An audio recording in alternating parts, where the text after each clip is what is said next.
예전에 제가 군종 신부로 있을 때 어느 날 주방에서 쓰는 칼이 잘 안 된다고 그래가지고 제가 칼을 하나 사야 되겠다라는 생각이 들었어요. 그래서 이제 인터넷이나 이런데 좀 좋은 칼이 없나, 식칼 같은 거 있죠? 여러분들 집에서 좋은 칼 쓰십니까? 그래서 굉장히 그 평이 좋은 칼이 있다고 그래가지고 사이트에 들어갔어요. 그런데 가격이 되게 싼 거예요. 가격이 1,000원입니다. 1,000원. 그래서 야, 1,000원짜리가 뭐 이렇게 싼 칼이 뭐가 좋은가 해서 다시 한번 봤더니 1,000원이 아니라 100만 원이에요. 그러니까 뒤에 1,000원이 생략되어 있는 거죠. 그래서 1,000 이렇게 되어 있으니까 저는 1,000원인 줄 알았는데 알고 봤더니 가격이 100만 원이라는 겁니다. 그런데 더 놀라운 것은 40% 세일이래요. 그러니까 원래 얼마란 얘기예요? 원래는 더욱더 비싸다는 얘기죠. 여러분들은 100만 원짜리 식칼을 쓰십니까? 어떤 유명한 요리사가 이제 보통 요리사들을 보면 뒤에다 뭘 메고 다니죠. 옆에나 이렇게. 뭘 메고 다니는지 아세요? 칼을 메고 다닙니다. 칼을. 그래가지고 칼집도 되게 좋고 그래서 쫙 피는데 특히 우리가 일명 사심이라고 부르는 것들이 있죠. 그래서 칼들이 이렇게 있는데 지난번에 한번 텔레비전에서 봤는데 그 칼이 개당 1,000만 원이 넘는데요. 그래서 그때부터 칼에 관심을 가지고 좀 찾아보기 시작했더니 전 세계에서 가장 비싼 칼 중에 하나가 1억이 넘는 거래요. 그런데 보석이 담겨져 있는 것이 아니라 그냥 칼 그대로인데 1억이 넘는다는 거죠. 만약에 여러분에게 1억짜리 부엌칼을 선물로 드린다면 여러분들은 어떠하시겠습니까? 당장 팔아먹죠. 그죠? 그것을 쓰지는 않을 것입니다. 그런데 이 칼이 왜 이렇게 비싸겠습니까? 실용성이 정말 뛰어나기 때문에 비싸다라는 거죠. 근데 보통 칼을 만들 때 우리가 쓰는 칼들은 어떤 강도라든지 이런 것들이 좀 약하대요. 그래서 자꾸만 무뎌지는데 그 칼을 봐가지고 이렇게 봤더니 칼을 이렇게 하고 있는데 위에서 종이를 딱 이렇게 떨어뜨렸더니 어떻게 되는지 아세요? 종이가 잘립니다. 그러니까 제가 샀겠어요? 안 샀겠어요? 안 샀죠. 왜? 손 잘릴까 봐? 그게 아니라 비싸기 때문에 사지 못했는데 그래서 그 칼을 만드는 장인의 이야기를 들었더니 이 칼을 만들 때는 원래 자연에서 철을 구하지 않습니까? 근데 이 철에 불순물이 굉장히 많이 있대요. 그래서 두드린다고 합니다. 처음에 두드리게 되면 불순물이 많이 빠져서 순도가 높아진대요. 근데 문제는 뭐냐면 순도가 높아지게 되면 뭐가 떨어져요? 연하다는 거죠. 강도가 떨어집니다. 그럼 어떻게 하는지 아세요? 칼을 접는데요. 이렇게. 그리고 또 두드린대요. 그러면 고탄소, 저탄소, 고탄소, 저탄소 그래서 또 이렇게 두드린 다음에 또 접고 또 두드리고 적강식이라고 합니다. 그렇게 하다 보면 나중에 칼이 아주 단단해진다는 거죠. 그래서 이 과정이 고됩니까? 고되지 않습니까? 고된다는 거죠. 그렇기 때문에 가격이 높을 수밖에 없다라고 합니다. 어떻게 본다면 정말 똑같은 재료임에도 불구하고 어떤 장인이 어떤 방식으로 하느냐에 따라서 그 값어치는 완전히 달라진다는 거죠. 만약에 제가 사제관에서 순도 높은 철을 구해다 놓고 두들기고 또 접고 또 두들기해서 칼을 만들면 얼마일 것 같아요? 여러분들은 얼마에 사시겠습니까? 본당 신부가 만든 칼이다 그러면? 말씀을 하세요. 말씀을. 안 사실 거예요? 제가 이렇게 하면 여러분들은 억지로 사줄지 모르겠지만 그 가치가 100만 원 넘을 수는 없을 거예요. 그러니까 누가 두드리냐에 따라서 그 값어치는 달라질 수밖에 없다는 것입니다. 똑같은 사람이라고 할지라도 사람마다 값어치가 다르기 때문이죠. 그렇다면 우리들의 삶도 마찬가지가 아니겠습니까? 우리들은 하느님께 맡겨진 사람들, 우리가 살다 보면 때로는 고통스러운 과정들이 분명히 있죠. 삶을 살다 보면 너무나 힘들지 않습니까? 근데 더욱더 힘든 것은 알기 때문에 힘들죠. 무엇을 알기 때문에 힘들어요? 하느님의 뜻이 무엇인지를 분명히 알기 때문에. 하느님께서는 뭐라고 하십니까? 예수님께서는 원수마저도 사랑해라. 오늘 말씀을 들어보니까 누가 뺨을 때리면 다른 쪽 뺨도 내주어라. 구워줄 때는 돌려받을 생각을 하지 마라 하시면서 말도 안 되는 말씀만 하고 계시죠. 그렇다면 이런 말씀들을 우리가 지킬 수 있을까? 어쩌면 세상을 살아가면서 당하는 고통보다도 그 고통 안에서 사랑을 실천하는 것이 더 어렵지 않습니까? 그냥 참아낼 수는 있죠. 미운 사람이 있고 싫은 사람이 있으면 견딜 수는 있어요. 근데 뭐가 힘들어요? 그 사람을 사랑하는 게 힘들죠. 무시하는 것까지는 어떻게 할 수 있는데 사랑한다는 것은 불가능하지 않습니까? 그렇게 사랑하려고 노력하다 보면 내 마음에 평화가 옵니까? 아니면 내 마음이 더 복잡해집니까? 경험상 어떠세요? 정말 미운 인간이 있는데 내가 그 사람에게 사랑하는 마음으로 자꾸 대해줬어요. 그러면 마음이 편해져야 아니면 속이 뒤집혀요? 정말 편해지십니까? 대단하세요. 그 사람이 변하면 편해질지도 모르는데 그 사람은 변하지 않아요. 이상하게도 미운 놈은 진짜 안 변하죠? 그렇게 잘해주는데도 안 변해. 그러니까 어때요? 내가 이래봤자 무슨 소용이 있는가 하면서 삶의 스트레스가 점점 높아지니까 내가 복수는 안 하겠지만 그냥 상대하지도 말자. 이런 것들이 우리들의 전략이 아니겠습니까? 진짜 안 변해요, 사람은. 아무리 말을 해도 안 변합니다. 그래서 답답하고 미치고 팔짝 뛰겠어요. 그래서 그 사람을 사랑하기보다는 그냥 내버려 두는 것도 나에게는 쉬운 일이 아닌데, 그러나 이런 모든 것들은 세상적인 지식이죠. 세상적인 지식은 인간을 교만하게 하죠. 그렇다면 우리에게 필요한 것은 무엇입니까? 오늘 독서에서 뭐라고 그래요? 형제 여러분, 지식은 교만하게 하고 사랑은 성장하게 합니다. 그러니까 우리가 성장하기 위해서 무엇이 필요하다? 사랑이 필요하다는 거죠. 내가 원수까지도 사랑하는 것은 내가 깨달았기 때문이 아니라 누구의 말씀이기 때문에? 예수님의 말씀이기 때문입니다. 이게 중요하다는 거죠. 우리는 고통스러운 삶의 현장에서 이것을 망각합니다. 내가 어떻게 이 사람을 사랑할 수 있을까? 그냥 참는 것도 이렇게 힘든데, 이것은 너무나 당연한 거죠. 아무렇지도 않게 원수를 사랑할 수 있는 사람이 어디 있겠습니까? 우리는 절대로 그럴 수 없어요. 그러나 그 사람을 사랑하는 것이 내 생각이 아니라 무엇이기 때문에 어쩌면 우리들은 미운 놈에게는 보복하지 않는 정도, 그 정도로 그냥 내버려 두는 것도 사랑이다라고 판단할 수 있죠. 그러나 이런 것들은 세상적인 지식이 아닙니까? 세상적인 지식은 뭐라고 그래요? 미운 놈 있고 싫은 놈 있으면 내색하지 말고 피해가라라고 말하지 않습니까? 근데 예수님께서는 뭐라고 하세요? 피하라고 하지 않고 뭐 하라고 하십니까? 사랑하라고 하신다는 거죠. 이게 말이 돼요, 안 돼요? 안 됩니다, 인간적으로. 그러나 내가 그렇게 하는 것은 성장하기 위한 것이라는 거죠. 무엇을 바라보느냐? 어떻게 참을 수 있어? 라고 생각한다면 우리는 절대로 참지 못해요. 그러나 그것을 통해서 어떻게 된다? 우리가 성장할 수 있다라는 거죠. 그렇기 때문에 하느님께 모든 것을 맡길 수 있는 것이지 내가 힘이 있기 때문에 맡길 수 있는 것은 아니라는 겁니다. 인생을 살아가면서 반복되는 그런 상황들 안에서 우리는 무엇을 선택했습니까? 어쩌면 하나님의 뜻보다는 그냥 내가 선택하고 싶은 것을 선택하면서 그렇게 살아왔기 때문에 더욱더 힘든 것은 아니겠습니까? 하느님께서 계신 곳에 기적이 일어나기 때문에 어떠한 경우에라도 내 뜻이 아니라 그분의 뜻을 선택해야 된다는 거죠. 그렇지 않으면 성장하지 못하니까 더욱더 힘든 것은 내 자신이 됩니다. 예수님의 말씀이라는 것은 그분의 도우심이 없이는 불가능하다는 거죠. 우리들의 삶이 바뀌지 않는 것은 내가 판단하기 때문이죠. 그 무엇보다도 중요한 것은 이것이 내게 가능한 것이 아니라 누구의 말씀이기 때문에? 주님의 말씀이기 때문입니다. 마치 장인이 쇠를 두드리듯이 쇠는 모든 것을 맡겨야만 가치가 올라가듯이. 근데 문제는 뭐냐면 지금 나를 두드리고 있는 것이 누군지를 알아야 한다는 거죠. 때로는 하느님인 줄 알고 온전히 맡겼는데 나를 두드리는 것이 하느님이 아니라 사탄이라면 우리는 성장하겠습니까? 성장하지 않겠습니까? 아까도 말씀드렸지만 칼의 장인이 두드리는 것과 제가 두드리는 것은 완전 다르겠죠. 똑같은 쇠라고 할지라도 다를 수밖에 없어요. 그러면 온전한 장인이 만든 칼은 가치가 높겠지만 그렇지 않고 아무나 두드리는 것은 가치가 높지 않습니다. 왜 그래요? 장인은 알고 두드리는 거죠. 어떻게 두드려야만 이 쇠가 좋은 칼이 될지를 알고 있습니다. 근데 그렇지 않으면 어때요? 망치질 한 번 하더라도 전문가하고 비전문가하고 똑같아요, 안 똑같아요? 제가 우리 성당할 때도 목수들이 망치질 할 때 봤어요. 근데 되게 쉽게 하더라고요. 그래서 저도 해봤어요. 쉬울까요? 참 누구나 쉽게 하는 것도 쉬워 보일수록 더 어렵지 않습니까? 그러니까 잘 모르는 사람은 제대로 할 수 없다는 거죠. 내가 쇠라면 나를 두드리는 분은 누가 되셔야 돼요? 하느님이 되셔야 합니다.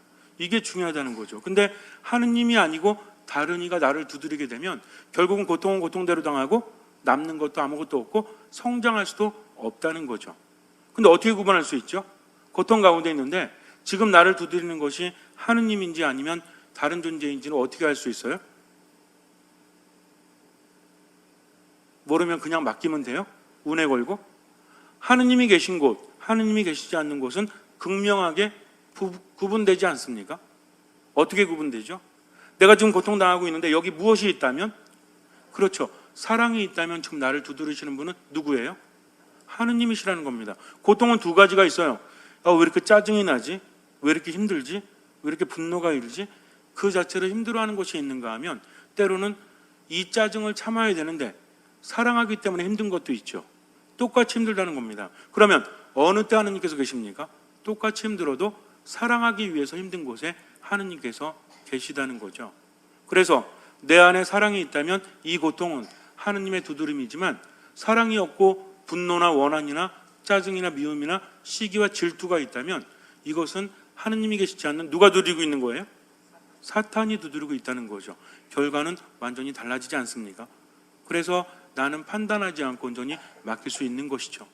우리 중에 그 누구도 자신 있게 실천할 수는 없어요. 그러나 주님의 도우심을 믿기 때문에 내가 이렇게 살면 누가 갚아주신다? 하느님께서 온전히 갚아주심을 믿기 때문에 희망을 가지고 절망하지 않고 나아간다는 거죠.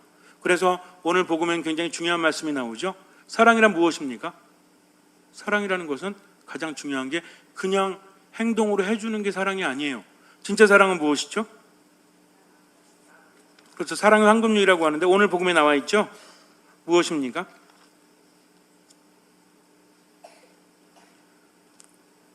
읽어보세요. 보고.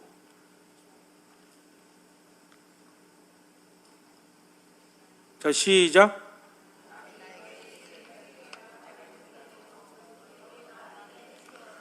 자, 31절이죠. 다시 한번 읽어보겠습니다. 시작. 남이 너희에게 해주기를 바라는 그대로 너희도 남에게 해주어라. 즉 상대방을 이해하는 마음이 있을 때 진정한 사랑인 거지 행동만 사랑은 아니라는 겁니다. 그래서 우리는 상대방을 가리지 않죠. 때로는 좋은 사람도 있지만 싫은 사람에게도 사랑이 있어야 한다는 거죠. 이것이 없다면 하느님께서 계시지 않기 때문입니다. 오늘 알렐루야 한번 같이 읽어볼까요? 알렐루야 밑에 나오죠. 우리가 시작.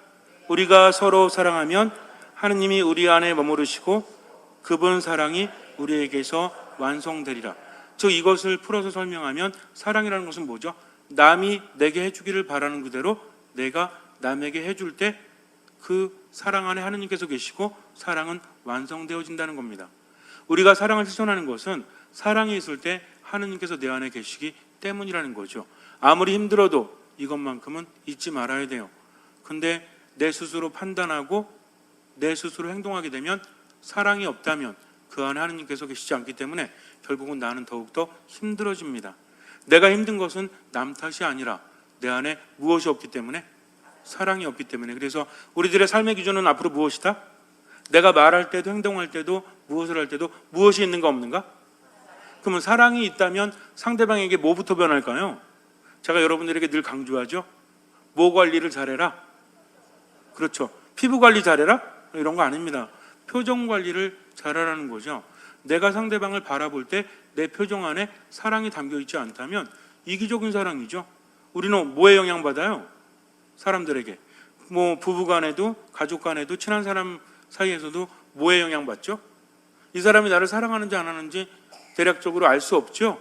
그러나 뭘 보고 느낌받죠? 그렇죠. 인상을 보고. 근데 인상을 쓰고 있으면 사랑한다고 느껴지세요? 너무너무 사랑하니까 인상 써요? 그것이 아니라 상대방이 웃어줄 때 상대방 표정에 사랑이 담겨 있을 때 나 또한 그 사랑 때문에 변화될 수 있다는 거죠. 큰 거 아닙니다. 주변에 있는 사람들에게 싫어하는 사람들에게조차도 진솔한 표정으로 사랑을 담고 있다면 그 사람은 사랑을 실천하는 거죠. 근데 이것이 내 힘으로 안 되기 때문에 하느님께 도우심을 청하는 거죠. 삶의 기준은 명확합니다. 우리가 힘든지 힘들지 않은지가 아니라 무엇이다? 내 안에 사랑이 있는가 없는가. 그래서 사랑이 없다는 것을 느끼면 어떻게 해야 돼요? 멈추고 기도해야 됩니다. 주님, 제 안에 사랑이 없습니다. 그러니 도와주십시오 하다 보면 우리는 성장합니까? 성장하지 않습니까? 성장합니다. 그렇게 한 달, 두 달, 1년, 2년 지나면요. 내 자신이 얼마나 성장하는지 몰라요. 세상을 바라보는 눈이 달라지죠. 근데 사랑이 없으니까 늘 고만고만하지. 제가 여러분들에게 입버릇처럼 말씀드리지만 몇십 년 성당 다닌 게 자랑이 아닙니다. 몇십 년 다녔다면, 하느님을 만났다면 뭐가 커져 있어야 돼요? 사랑이 커져 있어야 돼. 근데 지 것만 챙겨 남들에게 베풀지 몰라. 그럼 그 사람은 몇십 년 동안 누굴 못 만났다는 얘기죠? 하느님을 만나지 않았던 얘기죠. 그러니 모든 자세가 흐트러질 수밖에 없죠. 제가 여러분들에게 미사 시간에 경건하게 참여해라 라고 말씀드리는 것은 하느님을 만나는 장소이기 때문입니다. 때로는 너무 편한 모습도 보기 싫어요. 그러나 하느님 안에서 마음을 모으고 충실한 것이 가장 중요하지 않습니까? 그러면서 기도하면서 마음을 하느님께 두고 청하는 사람은 하느님께서 그 안에 계시기 때문에 하루하루 변할 수밖에 없어요. 그래서 저는 여러분들의 인상을 감독할 거예요, 앞으로도. 그래서 9월 달까지는 유예 기간 드린다고 그랬죠? 10월 달부터 뭐라고 그랬어요? 미사 시간에 인상 쓰면 어떻게 한다? 10,000원씩 벌금 받는다. 그래서 어떻게 한다? 성당 건립에 쓰도록 하겠다. 왜? 여러분들이 인상 쓰고 있으면 누가 영향받아요? 하느님이 영향받으세요? 누가 영향받습니까? 제가 영향받아요. 기분이 아주 안 좋아요. 한번 생각해 보세요. 여러분들, 제가 계속 인상 쓰고 맨날 야단만 치고 이러면 여러분 기분 좋겠습니까? 그렇지 않죠? 그러니까 여러분들도 자꾸만 웃고 하느님을 담은 표정으로 자리에 앉아 있다면 미사 시간에 그렇게 앉아 있을 때 성장해요, 안 해요? 성장합니다.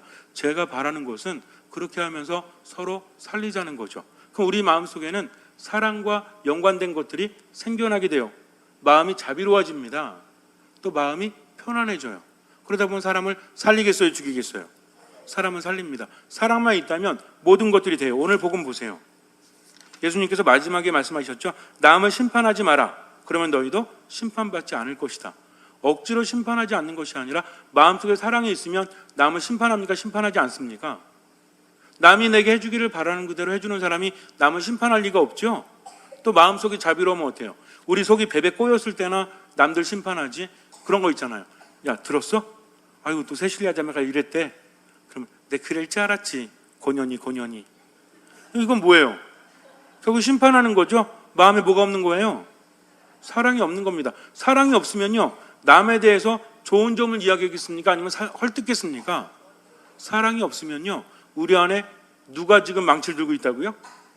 사탄이 들고 있어요. 사탄이 좋아하는 거 뭐예요? 중상모략이죠. 그러니까 입만 열면 사람 헐뜯고 사람 판단하고 죽이게 됩니다. 그러나 하느님께서 망치를 들고 우리를 때리시면 우리는 강도가 높아지고 성장하기 때문에 남 이야기를 할까요, 안 할까요? 하긴 하는데 어떤 얘기를 해? 좋은 이야기를 해지. 있잖아. 세실리아 자매 갈수록 이뻐지는 것 같지 않아? 너무 이뻐. 기도도 열심히 하고 하면서 칭찬하면서 사람을 살린다는 겁니다. 그러니 그 공동체는 힘이 팍팍 솟아요, 안 솟아요? 밥 모임 갔는데 오래간만에 나와가지고 분위기 흐리는 사람들 있죠? 이런 사람 있으면 어떤 생각이 들어? 저 인간은 왜 나왔는지 몰라. 그러면서 말은 안 해도 계속 뭘 던져요? 눈빛을 던져. 나오지 마. 다음부터 절대 나오지 마. 이거는 뭐가 없는 겁니까? 사랑이 없는 거죠. 고통스럽지만 말 한마디 하더라도 어때요? 사랑으로 감싸주면서 그 사람 칭찬하면서. 그렇게 되면은 몇 개월 지난 다음에 그 사람이 변합니까? 안 변합니까? 변합니다. 어쩔 수 없어요. 변할 수밖에 없다는 거죠. 이것이 사랑의 신비입니다. 그러니 여러분들도 하느님께서 자비로우신 것처럼 여러분들도 자비로운 사람이 되십시오. 여러분들이 되질에서 주는 대로 받게 될 거라고 예수님께서 말씀을 하십니다. 그러면 사랑이 있는 사람은 좋은 걸 주겠어요? 나쁜 걸 주겠어요? 어쩔 수 없어요. 좋은 것을 주니 나중에 좋은 것을 더 많이 받죠. 사랑이 없으면 말을 해도 행동을 해도 표정을 줘도 상대방을 불편하게 합니까? 편안하게 합니까?